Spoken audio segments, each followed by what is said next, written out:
Magandang umaga mga ka-Sublime. Shout out po sa mga nag-subscribe sa atin, yung mga taga-ibang bansa, nasa ibang bansa, nakapwa natin Pilipino at nagsusumikap para sa ating pamilya. Magandang umaga po sa inyong lahat. Sana ay gabayan kayo lagi na ating Panginoon. Sa umagang ito, around 4 o'clock ng umaga, papunta tayo sa Balay-Tigi kay Idol Tugleg. Sasama tayong mag-physics sa kanya. Medyo mahina lang po ang boses ko, tulog pa yung anak ko kasi baka mamaya magising. Sasama yun. Mahirap kasamang bata pag mag-fishing. So, gamitin natin yung binili kong Pioneer Altitude. Ayan, kabit na kay Attorney Gordon Uy sa Good Catch Fishing Supply. Bali, ito ang tinuro sa akin ni Idol Richard Molina. Maganda daw gamitin. At partneran natin siya ito, Mitchell Rod. Ayan. Bali, solid rod po ito. Ito yung ginagamit ko sa Manila Bay. Ito yung mga kauna-unahan kong rods. Matibay po yan. Kahit malaking isda, laban talaga siya. So, update ko lang kayo pag nandun ako sa Balay-Tigi. Ayan, mga ka-Sublime, against the world tayo. Ito na, magkasama na kami ni Idol Tugleg. Good morning! Good morning po sa inyong lahat. Samahan nyo kami sa aming adventure for today. Mamimingwit kami. Hindi ko alam kung saan. Bagong spot si Idol na maganda. Sige, update namin kayo mamaya. Ayan mga idol, at medyo malalaki ang gulong. Pero normal yan dito sa Balay-Tigi. Ganito talaga rin. Ewan ko lang dun sa mga bandang laut-laut kung ganito pa rin kalalaki ang gulong. Oh, parang umaakyat sa bundok.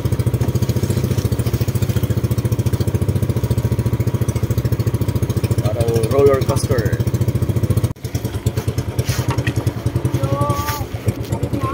Walang minor. Ayun, tayo'y magre-repair at tayo'y hinalab, putol. May huli sanang malaki. Putol ang ating kasa. Sublime. Dalawang bingwit ang natangay niya. At yun na nga mga ka-Sublime, tapos na ang aming adventure ni Idol Tugleg. Pasensya na po kayo at hindi ako nakakuha ng marami dahil nahalaban kami. Yung bang inaangat ko sana yung isda nung nahuli ko, inaayos ko tong camera, kinain ng ng siguro barakuda siguro sa ilalim. So nadala po ako, ginawa ko kapag nakakahuli ko tuloy-tuloy na lang. Hindi na video.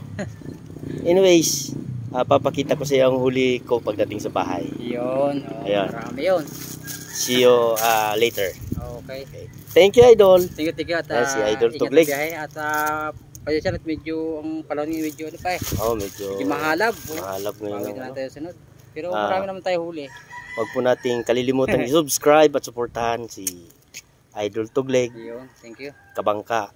Itong ginagawa po namin, kung namimiss nyo yung mga adventures nyo sa dagat o dati nyo ginagawa, at least na ipapaabot namin sa inyo sa aming maliit na content.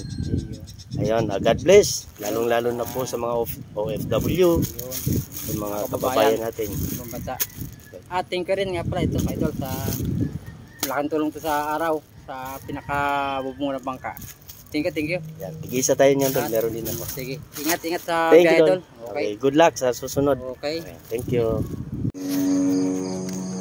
Ayun mga ka-Sublime, sa mga hindi inaasahang pangyayari, maraming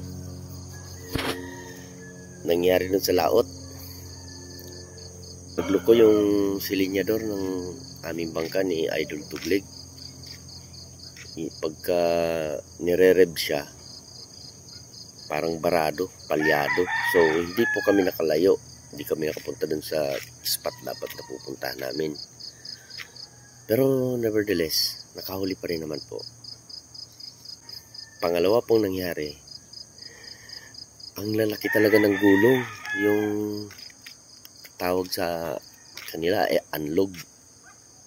Gumaganyan-ganyan yung bangka. Nahilo po ako mga ka-Sublime. At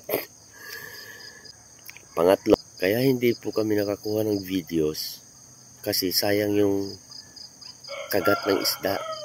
Nung hinihila ko yung isda, nang ko sana, habang inayos ko tong camera, yun, hinalab sa ilalim, putol.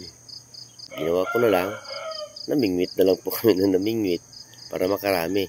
Kasi po, yung isda kapag nagsimula pong kumagat yan, islang po yan, hindi yun tuloy-tuloy talaga. So you have to take the chance to grab the opportunity na kumakain sila. Kasi kapag tumigil na silang kumagat sa bingwit, aantay na naman po tayo ng mga 2 hours, 3 hours bago yan kumagat uli. Lalo na kung ganun po na may halab.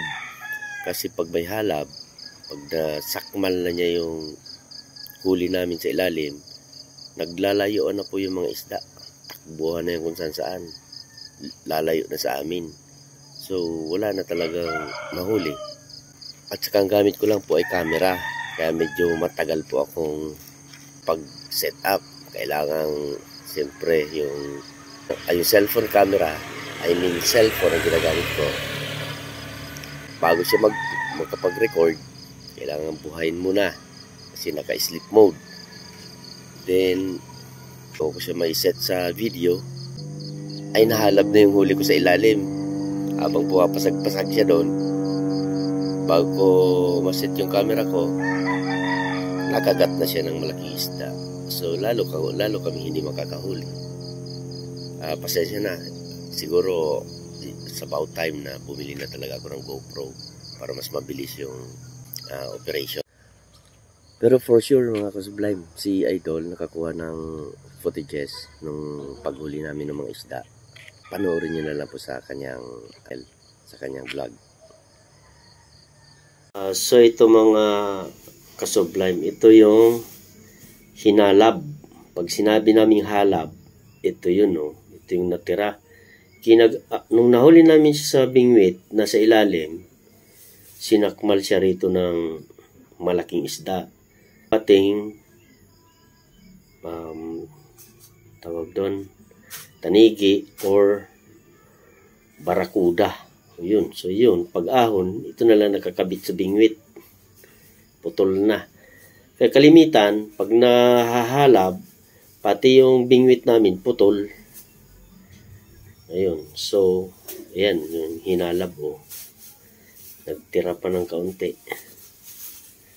Ayan, so ito yung nahuli namin ni Idol Tubleg na isda. Ayan, sari-sari siya, sariwa-sariwa. Ito yung salay. Iba. Ito burara. Oh. Tapos ito. Grabe. Ang laki. Trevally. Diamond Trevally. Ayan. Tapos meron pang mga tawag dito. Ito. Yung dalagang bukid. Ito yung lalaki na dalagang bukid. Tapos yung babae, saan yun? Ito yung babae na dalagang bukid daw. So, yan o. Malaki na rin yan. Maliit lang talaga sa video. Yan. So, yan. Aming nahuli ni Idol Tubleg for today. Okay, hanggang dito na lamang po. Babay na sa kanila bunso. Ayan, si bunso. Naiwan. Di kasama. Ayan. Sige, bye-bye.